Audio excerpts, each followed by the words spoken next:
An urgent weather message. The National Weather Service in Cleveland has issued a severe thunderstorm warning for southeastern Stark County until 7:15 p.m. Eastern Daylight Time. At 6:30 p.m. Eastern Daylight Time, the National Weather Service Doppler radar indicated a severe thunderstorm capable of producing quarter-size hail and damaging winds in excess of 60 miles per hour. This storm was located near East Stark and moving east at 15 miles per hour.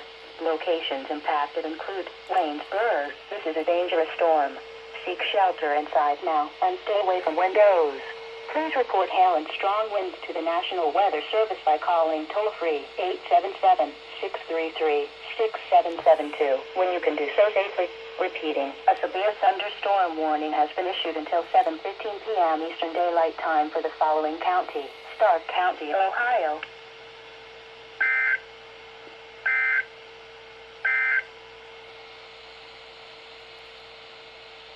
This is NOAA Weather Radio KDO 94 originating from the National Weather Service forecast office.